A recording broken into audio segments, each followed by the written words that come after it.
These are the people that left almost 200 bodies in their funeral home to rot for over 4 years.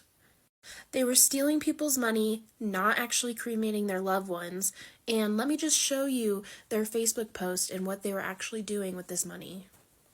Here they are, August 10th, 2021, on a family vacation in New York City at the Empire State Building. In October of 2021, it looks like they were actually trying to buy his grandparents' old house. And they say, "We had a cash offer ready to go. Wonder where all that cash came from." Here's November 9th, 2021. Looks like they're in South Beach, Miami now, which is not cheap. Staying at a hotel right on the beach. And here they are just 1 month later in December of 2021, bragging about their nice hotel in San Francisco. And then in February of 2022, another vacation, this time to Vegas. Him and his wife and his family all going on these vacations. Here's a post from December 2021 talking about how he's so happy with where his businesses are at, the right people in the right place doing the right thing at the right time. Yeah, you were never doing the right thing. What kind of animal are you? Do you not have a soul? I don't get it, Alec. I really don't have words. You lied, you cheated, you stole. Convicted murderer Alec Murdaugh has been confronted in court by victims of his financial crimes. Murdaugh was sentenced to a further 27 years in prison after being found guilty of stealing millions of dollars throughout his law career. I've been waiting on this day to look in your eyes. I'm crying for what he did to everybody in the soup. You betrayed me and my family and everybody else. And you did it at a cost of my mom's death. They lost a mother, and you stole every dime from them? I just don't understand. Did you not have a soul? Alec seemed unemotional as he faced his victims, before standing to address them. I did terrible things. Each of you placed your trust in me. This sentencing adds to the 2 life sentences Alec Murdaugh is already serving for the murders of his wife and son. This is the story of Morgan Nick, who still has not been found 27 years later. On June 9th, 1995, at around 10:45 p.m., 6-year-old Morgan was abducted from a Little League ball game in Arkansas. This day, Morgan's mother was invited to this game by her friends, and she decided to bring her daughter Morgan. At around 10:30 p.m., Morgan asked her mother if she can go and play with 2 friends behind the field at a park, and at first her mom had a weird gut feeling, so she said no, but then her friends told her that it was completely safe, so she changed her mind and she let Morgan go. The game finished only 15 minutes after Morgan ran off to play, but that was enough time for Morgan to go missing. The 2 kids that ran off with Morgan to play came back to the field once the game was over, but Morgan was not with them. When asked where Morgan was, these 2 little kids said that they stopped at the parking lot to clean sand from their shoes, and Morgan stayed there, so they thought that she was gonna wait for her mom at the parking lot. The 2 little kids do recall an older man by this description that stood by his red pickup truck and just stared at them while they played. What's terrifying is that on that same day, another mother called police and told them that a man with the same description and same truck tried to lure her daughter into his vehicle. And again, the day after Morgan went missing, a man with the same description tried to kidnap a 9-year-old girl. Police spent many years trying to find Morgan, but unfortunately, she was never found. Her parents do have hope and believe that she is still alive. Morgan would be 34 years old right now, and they believe that she would look somewhat like this. The 3 deadliest gangs groups in the world. Number 3, Mara Salvatrucha, MS-13. Originating in Los Angeles and spreading across the Americas, Mississippi, MS-13 embodies modern urban terror. Their trademark tattoos, often on their faces, symbolize allegiance to the gang. MS-13 is infamous for sadistic violence, including machete attacks and gruesome initiation rituals, rivaling established gangs globally. Number 2, Yakuza, Japan.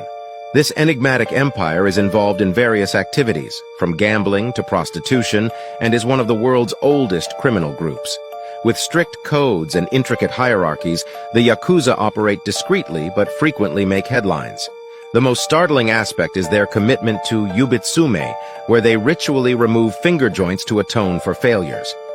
Before revealing the number 1, remember to subscribe and like the video. Number 1. The Mexican cartels, including the Sinaloa, Jalisco New Generation, and Los Zetas, are synonymous with violence and terror. Their influence extends far beyond borders, causing chaos and bloodshed. Armed with military-grade weaponry, their brutality leaves a trail of beheadings, massacres, and mass graves. And curtain number 1 is correct.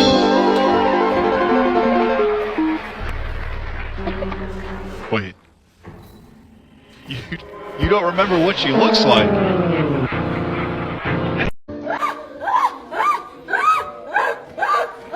But this is Erica Butts and Shanita Cunningham. They were both charged with homicide by child abuse in Somerville, South Carolina. Butts, who was best friends with the child's mother, was supposed to be caring for the toddler for 2 weeks. The child was only 3 years old. She died from her injuries, reflecting weeks of torture, a time frame that matched the time she had spent with Butts and her lover at the time, Cunningham. What must have been the excruciating sounds that came from that child is more than disconcerting to this court. After both women were found guilty, the judge now hands down their sentence. The court finds it appropriate that each be sentenced to the State Department of Corrections for a period of life. They were just sentenced to life in prison.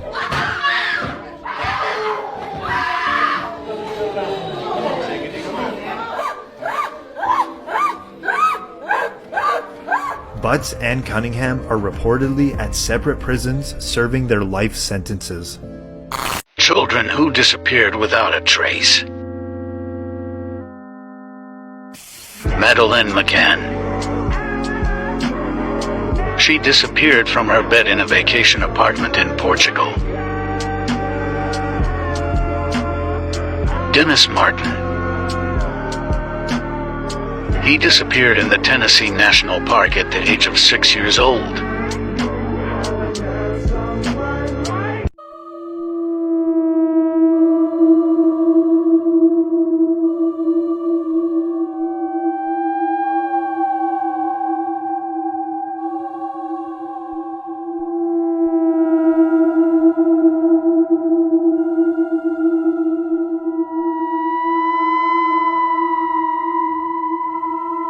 This guy painted his face every single day for years to save his career until one day something clicked.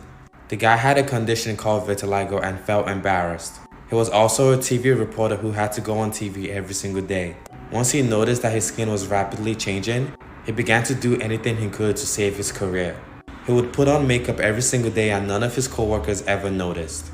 He would go on TV looking like this because he didn't want anyone to know about his vitiligo. But one day something clicked and he decided not to be ashamed anymore. He then posted this picture to social media and got a lot of positive feedback. People who got stuck and died.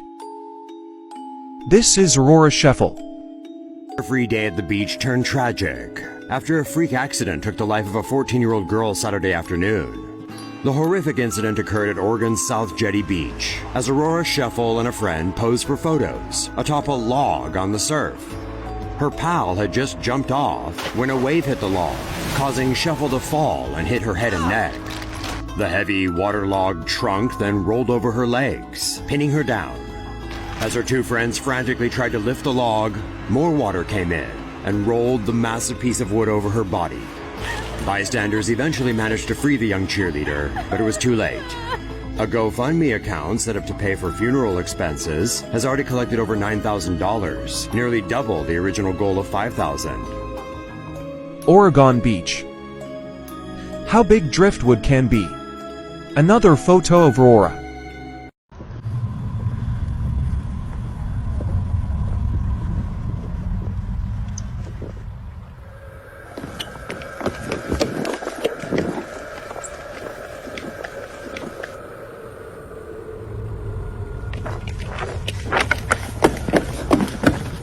Photos taken before disaster. This woman didn't know she was posing for her last photograph. Let's enhance it with sharp AI. Christine Thornton disappeared in 1977, and no one knew what had happened to her until they found this picture among the batch of photographs taken by Rodney Alcala. Her family was finally able to know the truth, and her remains were found in 1982, in the same spot where this photo was taken. Celebrities that disappeared and were never found. Bison Dele played in the NBA for 8 years and even won a championship with Michael Jordan and the Chicago Bulls in 1997. In 1999, he abruptly retired from basketball at the age of 30, walking away from a 5-year, $36 million contract. On July 6, 2002, Dele, his older brother Miles Dayboard, his girlfriend Serena Carla, and skipper Bertrand Saldo left Tahiti on Dele's catamaran. Only Dayboard was seen or heard from after July 8. 2 months later, Dayboard was caught in Phoenix trying to buy $150,000 worth of gold using his brother's name, but he was not arrested. Dele's boat was eventually located in Tahiti, riddled with bullet holes that had been patched up. Dayboard was suspected of killing all three and dumping them overboard, but he took his life via an insulin overdose in September 2002, before he could be charged with anything. The bodies of Dele, Carla, and Saldo have never been found.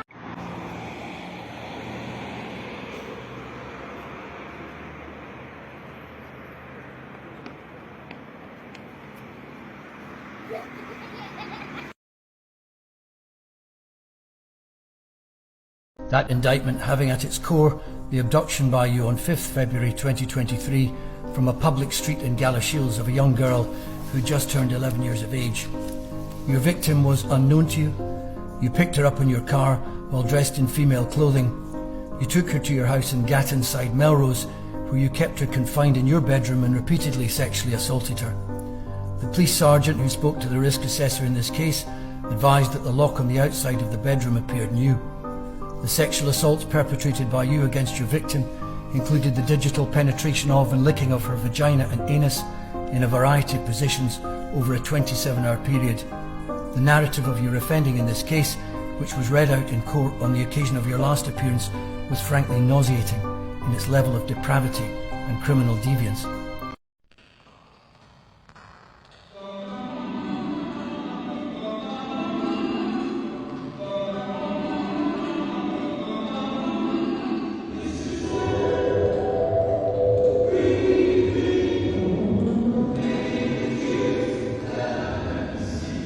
These are the heartbreaking final texts of a victim from the Pulse nightclub shooting. Pulse was one of the biggest nightclubs in Orlando, Florida. On the evening of the 11th of June 2016, they were hosting a Latin night. Pulse was a gay nightclub and they regularly had drag queens performing for the crowds. Around 2 a.m. of the morning of the 12th of June, an attack began. Suddenly a man opened fire on around 300 people that were inside the venue. Initially, there was confusion and some people thought that it was firecrackers or part of the music. At 2:09, the club posted on Facebook, "Everyone get out of Pulse and keep running."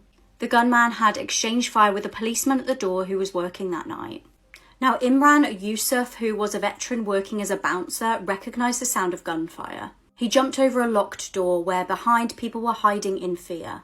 He opened a latched door behind them, allowing around 70 people to escape. His quick thinking undoubtedly saved many lives. Police raced to the scene and a battle began inside which forced the gunman back. Terrifyingly, he took several hostage in the toilets at the back of the building. He warned police that he had explosives. During this time, terrified partygoers text loved ones to try and get help. 30-year-old accountant Eddie Justice sent these heartbreaking texts to his mum. At 2:45 a.m, the gunman, identified as Omar Mateen, called News 13 of Orlando. He announced that he was the shooter and he stated his reasons for doing so. Hostage negotiators were called in and police decided to storm the building at around 5 a.m. Dozens of people who had been cowering in another bathroom managed to flee before the gunman emerged. Another gunfight ensued between the gunman and police until they finally shot him dead. 49 people died and 58 were injured. At the time, it was the worst mass shooting in modern US history until 2017 when the Las Vegas shooting occurred. Photos of people before and after they went missing. Number 1, Riker Webb. Riker Webb went missing and was found 4 days later on his own in a completely rural area. Number 2, Brenda Heist. Brenda Heist went missing for 11 years.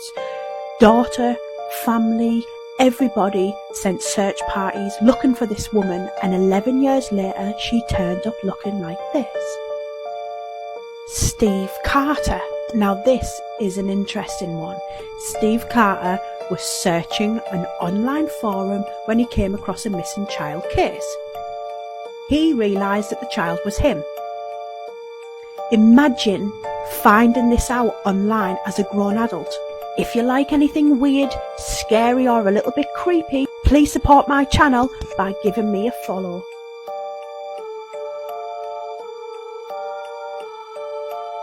These are people who have gone missing in 2023.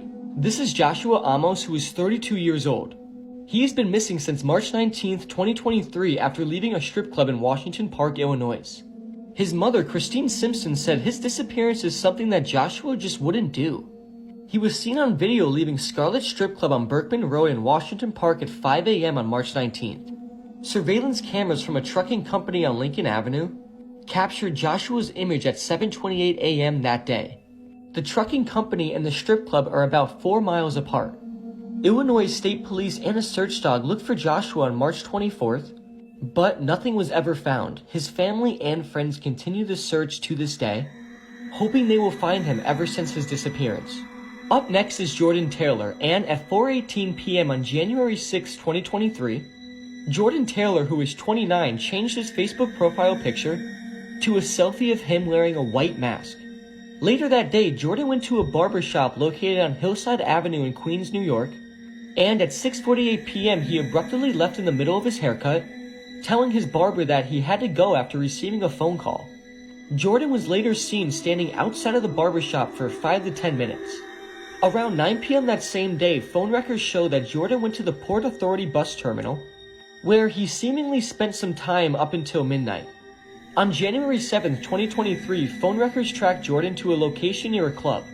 Between 12:11 a.m. and 1:04 a.m., and around 2:30 a.m., Jordan was last seen on security footage walking by himself near Lower Manhattan. Jordan never returned home and hasn't been found or heard from since. On January 7th, his phone was found near that same club he was at 1:30 a.m. The authorities reviewed the video footage from outside the club he was at, but didn't see Jordan enter or exit the club at any point. And around 9 a.m., his wallet was found, which contained some cash and all of his credit cards. The police also found no evidence of foul play in Jordan's disappearance. His case is currently active and is still ongoing to this day. This might be one of the scariest things that can ever happen to a human, mainly because can you just imagine going missing and nobody ever finding you or talking to you again?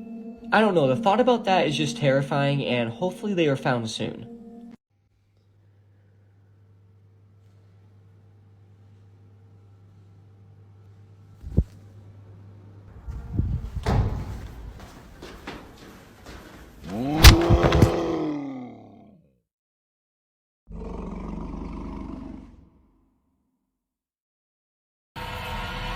To the scene that I weighed, I cleft in, man, I weren't shocked that all of his brethren left him that.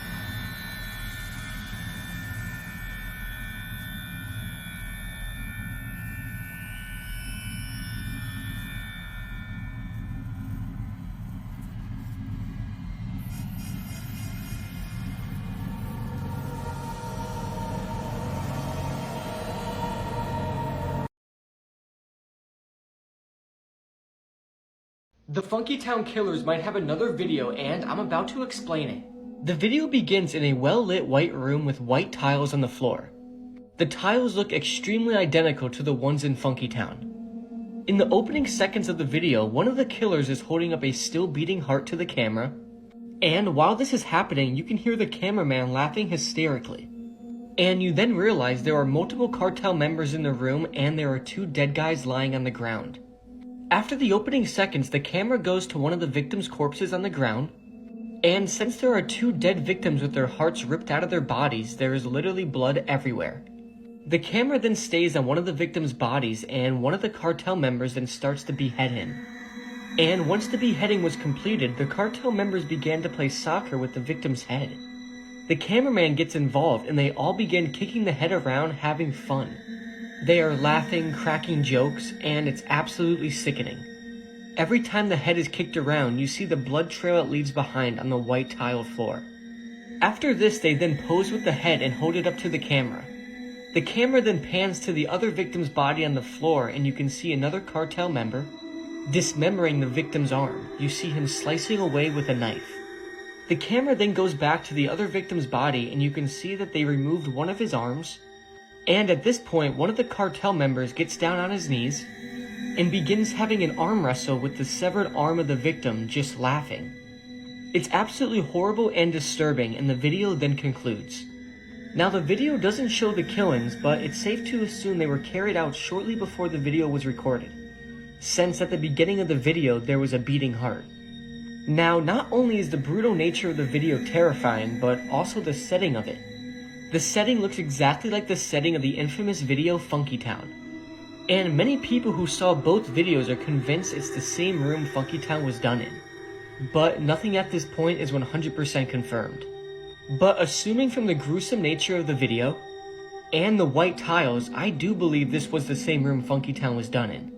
This video is extremely disturbing, and the cartel members laughing, having a good time, while kicking the victim's head around is just something you don't want to see. Please never go searching for this video because you will regret it. We're starting to learn more about the recent arrest of El Nini, a high-level enforcer in the Sinaloa cartel. El Nini is responsible for hundreds of violent crimes, including murder. He, for years, has led the Los Chapitos security faction of the Sinaloa cartel. He is feared, he is depraved, and he is callous. Well, the U.S. government is using El Nini, again, like they normally do, as a sacrificial lamb to make it look like they actually care about the war on drugs. Now, as I said in a recent video, it was clear that the Sinaloa cartel gave up El Nini. They were upset about his recent disloyalty by trying to create his own group, and the heads of Los Chapitos gave him up. And now he will be extradited likely to the United States, which, as many people know, once you are extradited to the United States, that's the end. You are not going to run your network from prison. El Nini is done, and it's likely that he never sees the light of day again. He is one of the most callous killers in Mexico, and he leads a faction in one of the biggest drug organizations on the planet. This is a prize catch for the United States government, and Joe Biden recently did a victory lap in regards to this. Now, until El Nini gets extradition, he will sit at El Altiplano. Altiplano is the most secure prison in Mexico. However, if you follow cartel news, you know it is not escape-proof. Several years ago, Joaquin El Chapo Guzman was able to escape through a vent hole in a shower stall. So it's not impossible. However, it's likely that El Nini is carefully watched due to the fact that he is such a prized catch to the federal government in this case. Now, what the United States government will do is what they did to Ovidio Guzman Lopez, who was recently arrested as well. El Nini will be looked at as the reason fentanyl has spiked in America, and they will try to paint him as the reason for it. Understand this, the United States government does not care about any of this stuff. They're just trying to do this to impress people, but don't let it impress you. They don't actually care about taking drugs off the street. And people like this are people that are criminals and they're dangerous killers and should be in prison. However, El Nini is not the reason fentanyl and the drug trade has gotten completely out of control in this country. Remember, the government doesn't care about you. They watch from their ivy towers and allow this stuff to happen. However, El Nini will be in U.S. custody pretty soon, and he likely would never see the light of day again.